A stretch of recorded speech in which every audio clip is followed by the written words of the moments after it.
Hello ဒီနေ့တငယ်ချင်းတို့မျှဝေပေးမယ့်အကြောင်းကတော့ကျမအမြဲတမ်းသွားတယ်ပေါ့နော်သွားတဲ့ဖះတိုက်ပုံဖះအကြောင်းလေးကိုတငယ်ချင်းတို့ပြန်ပြီးတော့ share ပေးမလို့အများကြီးသိထားတော့မဟုတ်ဘူးပေါ့နော်နည်းနည်းတငယ်ချင်းတွေလည်းသိရအောင်အဲ့လိုမျိုးနည်းနည်းလေးလေ့လာထားပြီးတော့ဟာကိုအဲ့ဒါလေးကိုပြန်ပြောပြပေးမယ်ဖះကတော့အမြဲတမ်းသွားဖြစ်တယ်ဘာဖြစ်လို့လဲဆိုတော့အနားမှာလည်းနီးနေတာဆိုတော့လေတိုက်ပုံဖះကိုတဲ့ဘသူတွေကတဲခဲ့ရလဲဆိုတော့တက်ကလေးကတော့1116ဆိုအဝေးကြီးပဲပေါ့နော်ကိုရင်းနဲ့ဆိုအဝေးကြီးပဲ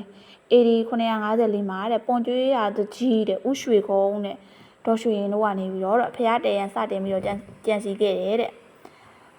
အဲ့ဖះဖြစ်လာမဲတဲ့ရွှေဘူကြီးဖះမှာတဲ့ရဟန္တာ၈ပါးကြွရောက်လာပြီးတော့တဲ့ဌာပနာတိုက်တူးဖော်ရမှာတဲ့စံတော်က9စုတဲ့ဓာတ်တော်တွေနဲ့တဲ့ရုပ်ပွားတော်တဆူကိုလည်းတွေ့ရှိခဲ့သေးတယ်တဲ့ရဟန္တာတွေကနေပြီးတော့ဤနေရာမှာတဲ့မြတ်စွာဘုရားသခင်ကြားရောက်တော်မူခဲ့ဘူးတော့တဲ့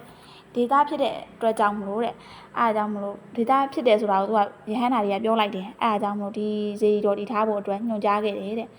ဥရွှေကုံနဲ့ဒေါ်ရွှေရင်တို့ကကြတော့သူတို့မှရှိတဲ့ပစ္စည်းဥစ္စာတွေကိုတဲ့အကုန်လုံးကိုပေါ့နော်ဇေဒီတော်ကို1100မဟုတ်ဘူး116ခုနဲ့တကူလာဆန်73ရက်တဲ့ကြာသာပတိတွေမှာစတင်ပြီးတော့တည်ထားကိုကွယ်ခဲ့တယ်တဲ့နှစ်ကာလကြာညောင်းပြီးတော့ဒီဇေဒီတော်ကြီးကပျက်စီးယိုရင်းလာတဲ့အခါကျတော့တက္ကရာ1262ခုနဲ့ဆိုတော့ထောင်နေတောင်ချီးသွားပြီဆိုတော့ဗောနော်အခါကျတော့ပျက်စီးလာပြီးတော့ဒီဖရာပျက်စီးလာတဲ့အခါကျတော့ဆရာတော်ဥပညာသိန်းရတဲ့ပြန်လေပြုတ်ပြင်းပြီးတော့မုံမှန်ခဲ့တယ်တဲ့ဖရာရဲ့အဓိပ္ပာယ်ကမုံဘာသာနဲ့ပြောမှဆိုလို့ရှိရင်ပြောထားတာဗောနော်ကြိုက်ဆိုတာတဲ့မြန်မာဘာသာစကားမှာဇေဒီကိုအဓိပ္ပာယ်ရပြီးတော့တဲ့ပွန်ဆိုတာကကြီးရွာအမည်မှာဆင်းသက်လာတာတဲ့ပွန်ကျွေးရွာမှာဇေဒီတော်လို့အဓိပ္ပာယ်ရတယ်တဲ့ကိုလည်းနည်းနည်းပါးပါးလေးရှောက်ဖတ်ထားတာပေါ့နော်တကယ်ချင်းတွေကိုမျှဝေခြင်းလို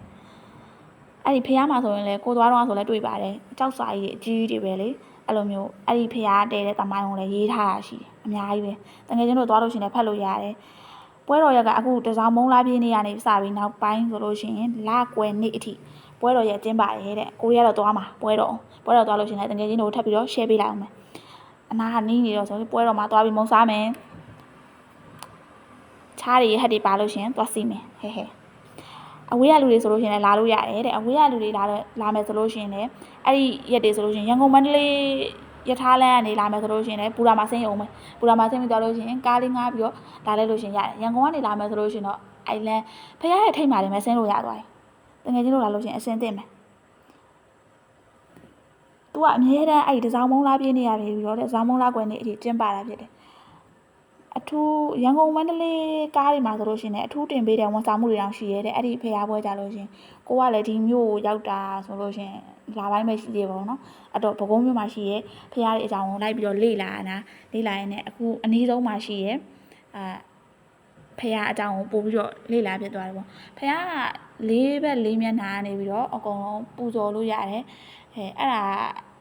တခုလည်းအရန်သဘောကျတယ်ပေါ့နော်ဘယ်လိုမျိုးဘယ်နာကနေပြီးတော့ပဲဖြစ်ဖြစ်ဟိုဘက်သွားလို့ရှင်လည်းဒီလိုမျိုးရုပ်ပွားတော့တွေ့ရတယ်ဒီဘက်သွားလို့ရှင်လည်းတွေ့ရတယ်အဲ့ဒါလေးကိုအရန်သဘောကျဖះကိုသွားလို့ရှင်လည်းလူကအရန်ပွဲတော်ရက်မှာတော့စီရင်စီမှာပေါ့နော်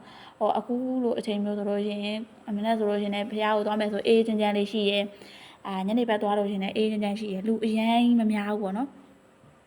ဖះဘူးတွေကတော့ရှိပါတယ်သူကလည်းသူအရန်မများဘူးစိတ်မရှုပ်ပါဘူးပေါ့အဲ့လိုမျိုးဆိုတော့သွားရတာအဆင်ပြေတယ်အမြဲတမ်းရောက်ဖြစ်တယ်ပဲခူးမြို့ရဲ့တောင်ဘက်ရက်တဲ့တရက်ချောင်းနဲ့မြင့်ငယ်ချောင်းဆောင်ရတဲ့ပွန်ကျေးရွာအနီးမှာတရှိရဲတဲ့အဲ့ဒီရွာတွေတော့ကိုလည်းမသိသေးဘူးကိုလည်းလေ့လာနေတော့ဆိုတော့တော်တော်ကြာနေပြီဒါကတော့မွန်လူမျိုးတွေတီထားခဲ့တာလို့ပြောတာပဲမပေါ့ဟုတ်ပါတယ်မွန်ဘာသာစကားနဲ့သူတို့ကသုံးနှုံထားတာဆိုတော့ဓာတ်ပုံရိုက်မယ်ဆိုလို့ရှင်လည်းတငယ်ချင်းတွေဓာတ်ပုံရိုက်ရှင်တဲ့တငယ်ချင်းတွေအတွက်ဆိုလို့ရှင်လည်း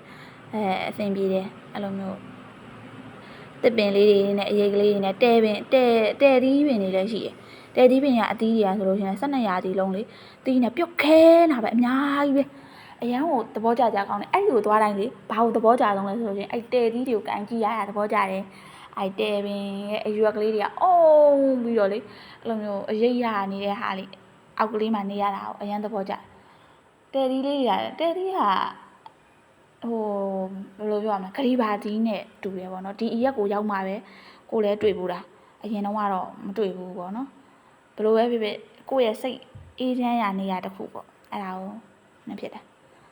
share ပေးတာအရင်တော့ရဟန္တာတွေတောင်ကြွခဲ့ပြီးတော့အဲ့လိုမျိုးကြွခဲ့ပြီးတော့ရဟန္တာတွေကနေတဆင့်မြတ်စွာဘုရားကြွခဲ့ဦးတဲ့နေရာဖြစ်တယ်ဆိုတဲ့အကြောင်းကိုသိပြီးတော့ဒီနားမှာဘုရားတည်ထားတာဆိုတော့ဆူတောင်းလည်းပြည့်တယ်တဲ့ဒီဘုရားဆူတောင်းပြည့်တယ်ဆိုတော့လာပြီးတော့ဆူတောင်းလို့လည်းရတယ်တကယ်ချင်းတို့တွေကျမတော့အမြဲတမ်းသွားပါတယ်ဘုရားမှာဆူတောင်းထားတာလေးလည်းရှိရပါတော့တောင်းထားတာလေးပြပါစေလို့ဆူတောင်းတယ်စိတ်ထဲအေးချမ်းခြင်းလို့သွားရတယ်ပါတယ်ဖះကိုကြတော့လေ